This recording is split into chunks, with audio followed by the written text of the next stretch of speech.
ये कहानी अलास्का के सुनसान शहर बैरो में शुरू होती है, जहां हर सर्दी में 30 दिन की पोलर नाइट यानी लगातार रात रहती है और ज्यादातर बुजुर्ग और कमजोर लोगों को छोड़कर बाकी लोग शहर छोड़कर चले जाते हैं। पोलर नाइट शुरू होने से एक दिन पहले शहर के पास समंदर में एक विशाल क्रूज जहाज आता है और उससे एक बेतरतीब सा आदमी उतरता है। ऐसा लगता है जैसे वो किसी मिशन पर आया है और कुछ डरावना होने वाला है। उसी रात शहर के कई स्लेज कुत्तों को बेरहमी से मार दिया जाता है, जिससे इस शांत शहर में खलबली मच जाती है। हर कोई अपनी उड़ान के प्लान में लगा है और इस घटना पर किसी का ध्यान नहीं जाता।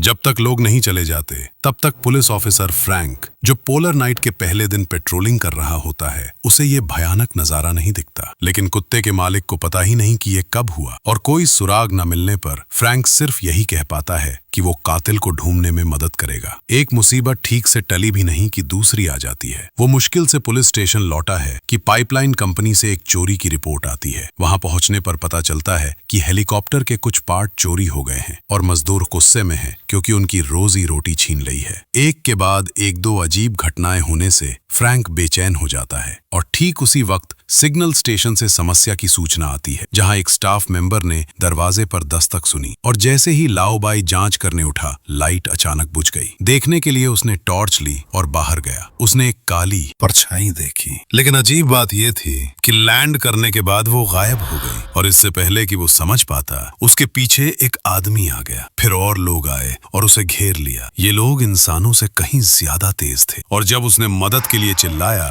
तो उसे ही सजा मिली, क्योंकि उन राक्षसों ने लाओबाई पर हमला करके उसे खा लिया। एक पब में पेट्रोलिंग करते हुए फ्रैंक ने उस आदमी को देखा जो क्रूज से उतरा था। रात को शराबबंदी होने की वजह से फ्रैंक ने देखा कि वो एक वेटर को परेशान कर रहा है। पास जाकर फ्रैंक ने सुना कि वो कच्चा मांस मांग रहा है और उसके अनजान चेहरे ने शक पैदा कर दिया। फ्रैंक उसे पूछताछ के लिए स्टेशन ले जाना चाहता था, लेकिन एंडर घमंड से खड़ा हो गया और भिड़ गया। और जैसे ही एंडर हमला करने वाला था, एक बंदूक निकली और उसके सिर पर तन गई। बंदूक चलाने वाली फ्रैंक की एक्स वाइफ लिसा थी, जो जिंदगी की मुश्किलों की वजह से बहुत पहले अलग हो गई थी और फायर डिपार्टमेंट में काम करती थी और आखिरी फ्लाइट छूट जाने की वजह से शहर में फंस गई थी। जब दोनों एंडर को स्टेशन ले गए तो लिसा ने देखा कि फ्रैंक की दादी और छोटा भाई भी वहां मौजूद थे। वे बातों में इतने मशगूल थे कि उन्होंने एंडर की बात पर ध्यान नहीं दिया, जो बार बार कह रहा था, देख लेना। उसी वक्त कई मजदूर अपनी शिफ्ट खत्म करके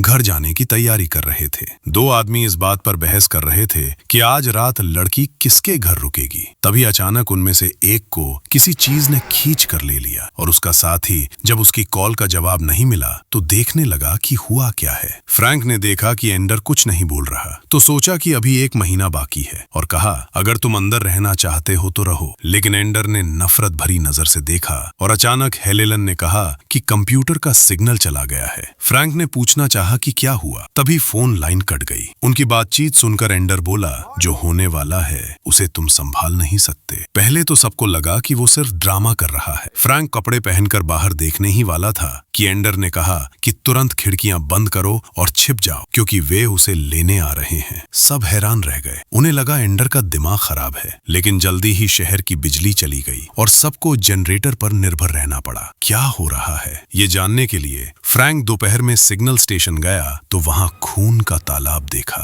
पास जाकर देखा तो ओल्ड वाइट के सिर्फ कुछ टुकड़े बचे थे। ये देखकर वो डर गया। खुद को संभालकर उसने तुरंत अलार्म बजाया और लोगों को घर लौटकर दरवाजे खिड़कियां बंद करने की चेतावनी दी। कुछ अनजान लोग अभी भी टीवी देख रहे थे। तभी शोर सुनकर एक राक्षस अंदर घुस आया। जॉन की पत्नी को तुरंत उठा लिया गया और जॉन ने अपनी शॉर्ट गन निकालकर गोली चला दी। राक्षस बहुत ताकतवर था। जॉन न सिर्फ उस पर हावी नहीं हो पाया, बल्कि उसके चेहरे पर खरोच भी आ गई। दृश्य बदला और एंडर ने जैक को उकसाया। किस्मत से फ्रैंक समय पर पहुंच गया। उसने जैक के हाथ पर वार किया और गुस्से में उसे हथकड़ी लगा दी। उन्होंने ओल्ड बाई की मौत और उस लोगों के बारे में पूछा जिनका उसने जिक्र किया था। एंडर ने सिर्फ इतना कहा कि सब बर्बाद हो चुके हैं। शहर के लोगों को बचाने के लिए फ्रैंक ने टीम के दूसरे मेंबर को ढूंढने का सुझाव दिया और दोनों तुरंत उसकी जगह पर पहुंचे। रास्ते में फ्रैंक को कुछ गड़बड़ लगी। कार से बाहर निकलते ही उन्हें दूर से दहाड़ सुनाई दी। उत्सुकता में उन्होंने दूरबीन से देखा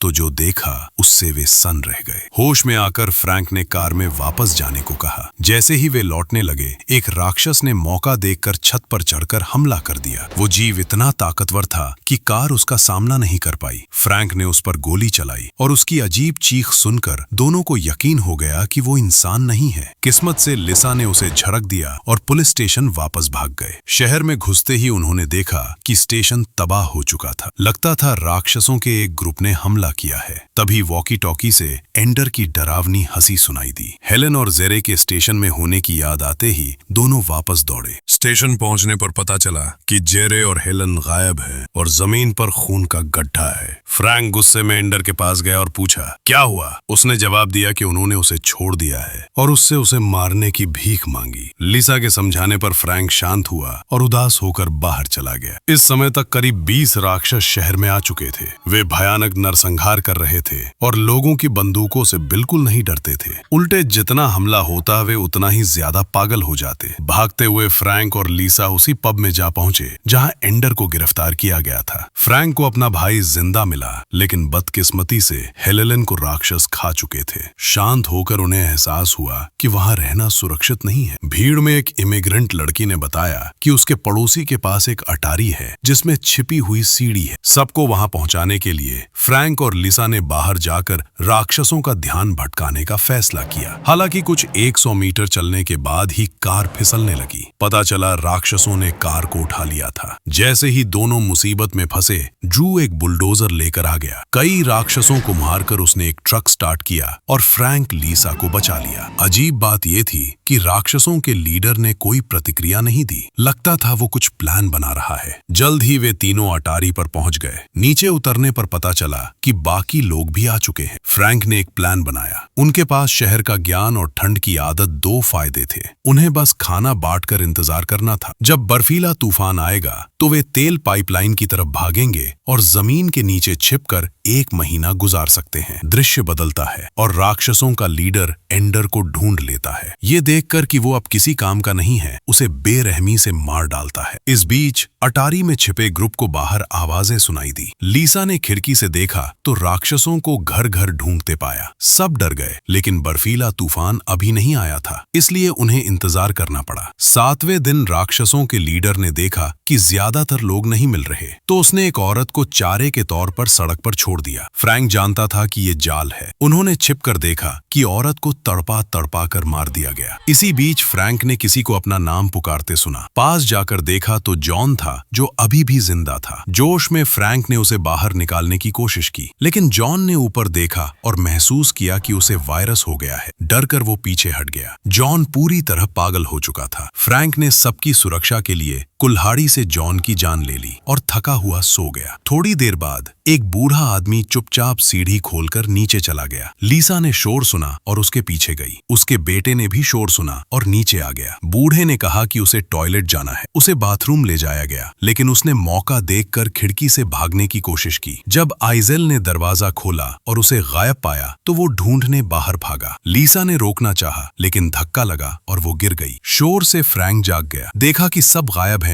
तो कुल्हाड़ी लेकर नीचे आया। लिसा ने सब कुछ बताया। तभी एक राक्षस आया, दरवाजा खोला और गंध का पीछा करने लगा। किस्मत से बाहर से आवाज आई और राक्षस भाग गया। आवाज आइजेन की थी, जो अपने पिता को ढूंढ रहा था। बदकिस्मती से उसे पिता नहीं मिला और उसकी आवाज ने राक्षसों को अपनी ओर खींच लिया। फ्रैंक और लिसा ऊपर लौटे। तभी एक और राक्षस छत पर चढ़ाया। शोर सुनकर सब अलर्ट हो गए। फ्रैंक ने राहत की सांस ली जब राक्षस चला गया। बाहर भारी बर्फ गिर रही थी। फ्रैंक जानता था कि अब पाइपलाइन की ओर जाने का समय आ गया है। जल्द ही बर्फबारी शुरू हुई और उन्होंने मौका देखकर बाहर निकलने का फैसला किया। पहले सुपरमार्केट जाकर खाना इकट्ठा करना था। सभी सावधानी से अंदर गए, लेकिन सामान इकट्ठा करते समय एक हल्की चीख सुनाई दी। आवाज का पीछा करते हुए उन्होंने देखा कि एक म्यूटेड लड़की अपनी माँ को खा रही है। लड़ाई के बाद उन्होंने लड़की को दीवार से सटा दिया। जैक ने कुल्हाड़ी उठाई और उसे खत्म कर दिया। इस समय तक बर्फबारी रुक चुकी थी, जिसका मतलब था कि बाहर बाहर जाना खतरनाक है। बचने के लिए लिसा को एक तरीका सूझा। उसे लगा कि राक्षस धूप से डरते होंगे, नहीं तो वे बिजली की लाइनें नहीं काटते। हेलन के घर पर मारीवाना उगाने के लिए इस्तेमाल किए गए यूवी लैंप काम आ सकते थे। फ्रैंक मान गया। उसने कहा कि वो ध्यान खींचेगा और जनरेटर चालू करेगा, जबकि लिसा बाकी लोगों को पुलिस स्टेशन ले जाएगी। फ्रैंक चिल्लाता हुआ बाहर भागा और राक्षस उसके पीछे पड़ गए। खुशकिस्मती से उसने जनरेटर चालू कर दिया। लिसा और दूसरे लोग जाने में कामयाब रहे, लेकिन एक राक्षस ने उन्हें देख लिया। एक व्यक्ति की मौके पर ही मौत हो गई और बाकी पुलिस स्टेशन भाग गए। इस बीच फ्रैंक हेलन के घर पहुंचा और यूवी लैंप लेकर दरवाजे पर छिप गया। जल्द ही राक्षस वहां आ गए। लीडर औरत सबसे पहले अंदर घुसी और जैसे ही उसने दरवाजा खोला, फ्रैंक ने यूवी लाइट उस पर डाली। फ्रैंक ने कंफर्म कर लिया कि वे अल्ट्रा वायलेट लाइट से डरते हैं। पावर कॉर्ड काटने के दौरान उसने मौका पकड़ा और पुलिस स्टेशन की ओर भाग गया। लिसा ने राहत की सांस ली जब उसे पता चला कि फ्रैंक भाग निकला है। बातचीत के दौरान ड्रू ने वॉकी टॉकी उठाई और फ्रैंक को बुलडोजर की ओर दौड़ने को कहा। ड्रू ने बुलडोजर को राक्षसों की ओर बढ़ाया। उनमें से कुछ को एक घर में फंसाया और खुद को बलिदान करके सभी को उड़ा दिया। उसकी बदौलत फ्रैंक पुलिस स्टेशन वापस पहुंच गया, लेकिन अंदर जाते ही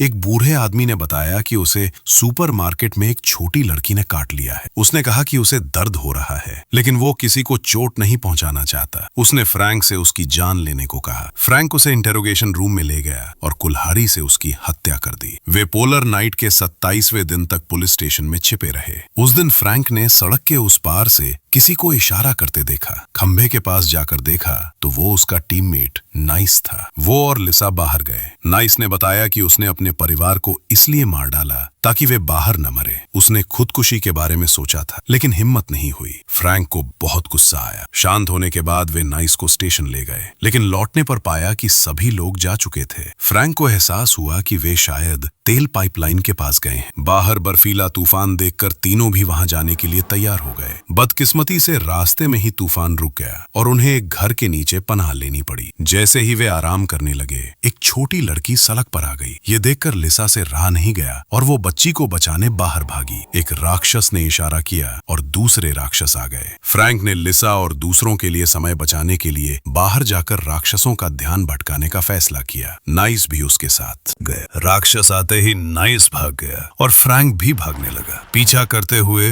वो तेल पाइपलाइन तक पहुंच गया और बाकी ग्रुप को ढूंढ लिया, लेकिन लिसा, लड़की और नाइस नहीं थे। तभी नाइस लड़खड़ाता हुआ वहां पहुंचा और उसके पीछे एक राक्षस था। जैसे ही उसने साथियों को आवाज लगाई, राक्षस ने हमला कर दिया। फ्रैंक ने कुल्हाड़ी उठाई, लेकिन राक्षस के सामने वो कमजोर साबित हुआ। लड़ाई के दौरान नाइस उठ खड़ा हुआ और राक्षस को श्रेडर में धकेल दिया, जानते हुए कि वो ज्यादा देर नहीं बचेगा। उसने फ्रैंक से उसे जल्दी मारने की गुजारिश की। फ्रैंक ने कुल्हाड़ी से नाइस की हत्या कर दी। शांत होकर उसने लिसा को वॉकी टॉकी पर फोन किया। लिसा ने बताया कि वो और लड़की तेल पाइपलाइन के सामने एक कार के नीचे छिपी हैं और राक्षसों से घिरी हुई हैं। राक्षसों ने देखा कि वे सबको नहीं ढूंढ पा रहे हैं, तो उन्होंने तेल पाइपलाइन काट दी और उसमें आग लगा दी। आग लिसा के पास पहुंचने वाली थी। अगर वो बाहर भागती तो मर जाती और अगर फ्रैंक बचाने जाता तो अंदर के लोग खतरे में पड़ जाते। इस मुश्किल में फ्रैंक ने एक फैसला लिया। उसने जैक से कहा कि जैसे ही राक्षसों का ध्यान भटके, लिसा को वॉकी टॉकी से भागने का इशारा करें। फिर उसने एक सिरिंज ली और नाइस का खून निकाला, ये याद करते हुए कि संक्रमित लोगों में पहले आधे घंटे तक इंसानी चेतना बनी रहती है। उसने नाइस का खून अपने शरीर में इंजेक्ट कर लिया। वायरस के हमले के साथ ही फ्रैंक की आंखें काली हो गई। उसने अपने कपड़े पहने और बाहर निकल गया। राक्षसों को अपनी ओर देखते हुए जैक ने लिसा को इशारा किया और वो बच्चे के साथ भाग गई। राक्षसों के लीडर ने देखा